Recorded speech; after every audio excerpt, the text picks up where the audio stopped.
Welcome back to the Reading Room.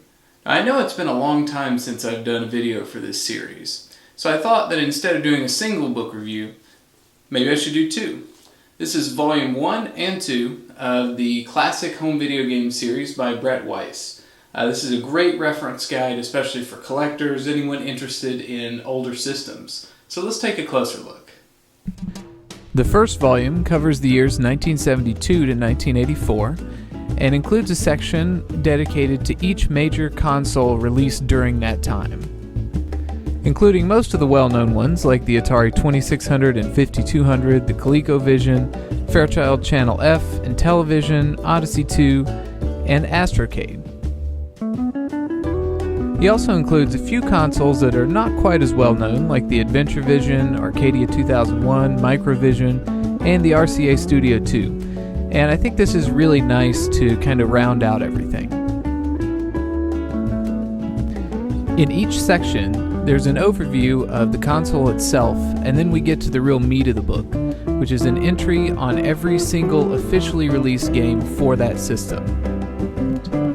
Each individual entry includes the publisher, developer, number of players, any special controllers, the year of release, and a short paragraph or two about the game, comparing it with any other pertinent games in the genre.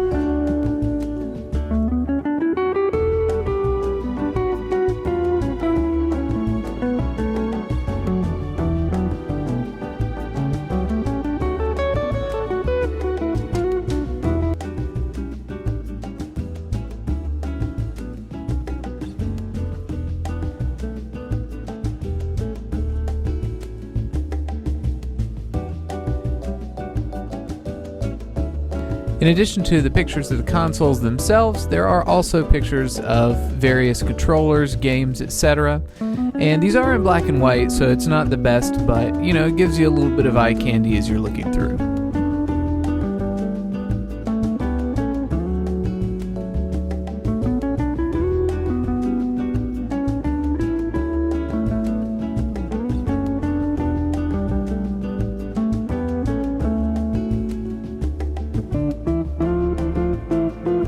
At the end of the first volume, you get an appendix with a list of all the homebrew games released for the platforms, as well as a pretty hefty glossary that shows up in both volumes, and a bibliography that tells you some further reading places you might want to check out.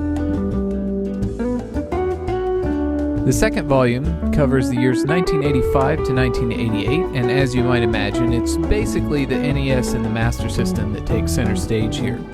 Although I'll have to complain that the Atari 7800 appears in both volumes, and it is all of the games for the console in both volumes and the same overview at the beginning. But this is really a minor complaint.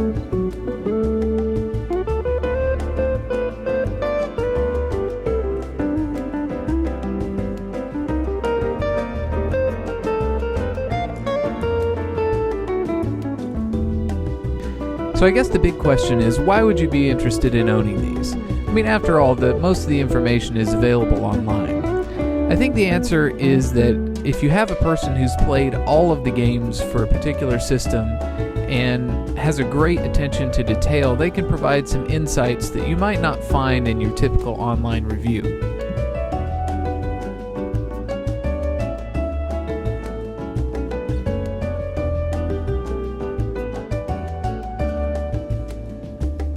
In addition to these two volumes, there's a third volume that covers the Sega Genesis, TurboGrafx-16, and the Neo Geo. And I think all three are a great thing to have for reference. They're available in both hardback and paperback for about $15 to $20, so it won't knock too big of a hole in your wallet.